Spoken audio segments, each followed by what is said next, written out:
hari ini timbul satu persoalan bahawa dikatakan bahawa ini adalah keputusan jemaah, adalah saudara Datuk Seri Saifuddin Nasution mengeluarkan satu kenyataan bahawa Pakatan Harapan terbuka kepada kemah besar. Tidak sekadar bersatu sahaja, dia kata. Kita boleh berbincang dengan sesiapa sahaja. Now, kenapa saya, sebelum Rafizi sebut, saya dah sebut perkara ini akan jadi damaging. Di Sarawak, DAP sebut, dia kata dia nak bersedia bekerjasama dengan pembangkang lain selain daripada Pakatan Harapan. Bagi saya, benda itu damaging.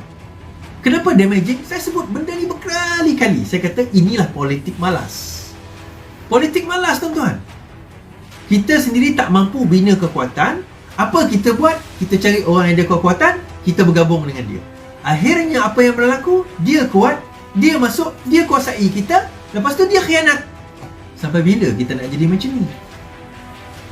Itu persoalan-persoalan yang kita nak kena bangkitkan, nak kembalikan keyakinan rakyat ini. Bagi saya, tak cukup RUU 355 ni.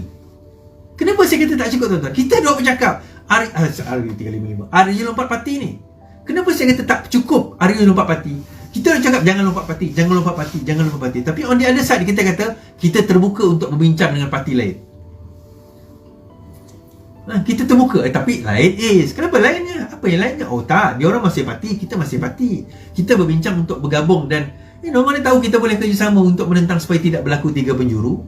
Saya kata, buat benda itu sendiri pun sebenarnya sudah menghilangkan keyakinan rakyat untuk melihat kita sebagai championing, menerajui, mendepani masalah. Macam Rafizi sebut, issue driven party. Yang bawa isu rakyat kepada rakyat. Kita bukan lagi dilihat sebagai parti tersebut. Tadi saya baru jumpa kawan saya daripada Puncak Borneo. Kita bincang sebagainya.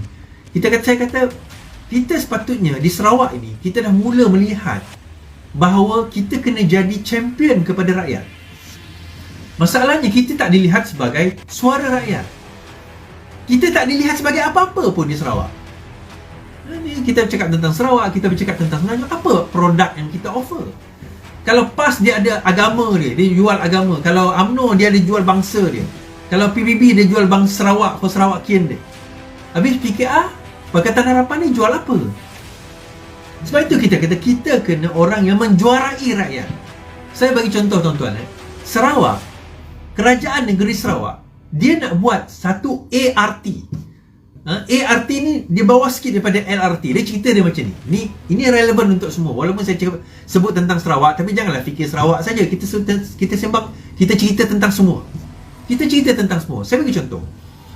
Tahun 2018 ke 2018 saya rasa. Masa tu Abang Jo dia menceritakan bahawa dia nak buat LRT di Sarawak. Jadi dia kata LRT ini daripada Kuching sampai ke Kota Semarahan dengan berapa line, berapa kilometer, akan mengambil kos kira-kira 10 bilion ringgit. So bila ditanya, saya mempersoalkan, saya tulis artikel yang panjang tentang perkara ini. Saya kata yang number one, kita dapat 10 bilion itu daripada mana? Kita dapat 10 bilion itu daripada mana? Itu yang pertama. Yang kedua, bila kita dah ada kos dia 10 bilion, berapa ROI, berapa tahun kita nak dapat balik ROI dia? Penduduk Kota Semarahan, kalau kita campur pun dengan Kuching, tak sampai 200,000.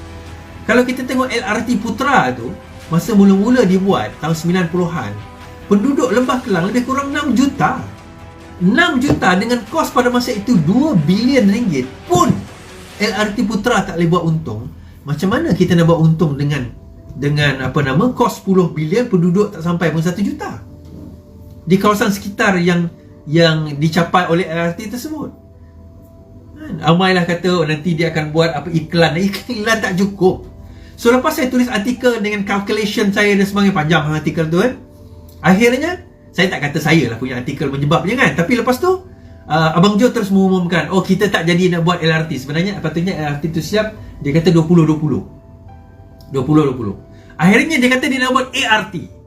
Jadi saya tunggulah costing ART ni. ART tunggu. Dia kata ART ni akan mengambil belanja 6 bilion ringgit. So saya persoalkan lagi, 6 bilion ringgit itu datang daripada mana duitnya? Kalau kita tahu ART ni adalah teknologi daripada China. adakah kerajaan Sarawak nak berhutang 6 bilion dengan China? Tahu tak tuan-tuan bercakap ada sekarang ni Sri Lanka dah hampir bankrupt kerana berhutang dengan China. So China dah take over port dia. Sri Lanka, Maldives, kemudian ada beberapa negara-negara kecil yang lain. Adakah Sarawak? Tuan-tuan, Laut Cina Selatan tu bukan sebab saja-saja nama dia Cina Selatan. China dah claim laut tu bertahun-tahun, I think since 1940s. Dah nak claim Laut Cina Selatan tu untuk diorang. Dan dia nak sampai kepada situ, tak mustahil sebenarnya dia dah mula letak pembelian barang-barang. Dia dah bagi pinjaman. Bagi pinjaman. So kalau dia dah bagi 6 bilion di Kuching untuk buat ART, 6 bilion. Saya tak kata China bagi kepada Sarawak, tapi kerajaan negeri kena explain. Dia kata kerajaan federal akan bagi 1 bilion, 6 tahun siap. Saya kata 1 bilion apa benda? Pen Borneo tu daripada 2025 sekarang ni dia extend 2030 pula. Daripada 25 tambah lagi 5 tahun. Pen Borneo tak siap tuan-tuan.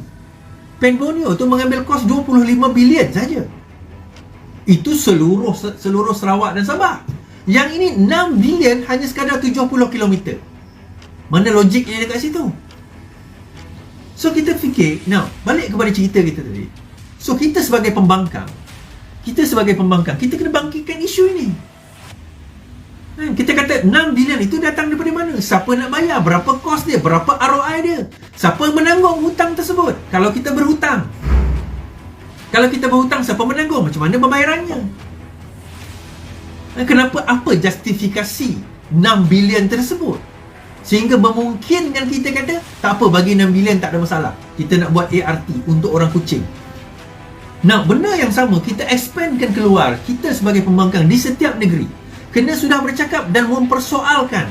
Kita lagi bukan bercerita tentang kemah besar. Kita dah sepatutnya jadi orang yang issue driven at the local level. Di local level, Rafizi bercakap tentang keseluruhan seluruh Malaysia. Tapi orang Sarawak cerita orang Sarawak, orang Melaka cerita orang Melaka, orang Johor cerita orang Johor, orang Kedah cerita orang Kedah. Ya, ayah Malaysia itu kita boleh bawa, tapi janganlah ayah Malaysia je dekat Melaka, dekat Johor, dekat Kedah, dekat Sarawak. Kita kena ada isu lokal, localized isu yang kita bawa. Dan seseorang kena championkan isu tersebut. Kena jadi orang yang membawa isu tersebut. Kena bangkitkan isu tersebut. Kena gegarkan kerajaan di dalam tempat tersebut. Kita cerita tentang Muar itu, tambakan di Muar, di Johor contoh. Kita bercakap tentang Melaka hari itu, tambakan. Kedah for example, katanya Langkah Suka nak buat tambakan tanah di Langkawi. Kita kena bangkitkan isu itu sebagai rakyat kawasan tersebut. So localized issue, dalam masa sama kita ada juga national issue. Jadi untuk tuan-tuan dan puan-puan, kita bercakap tentang perkara ini.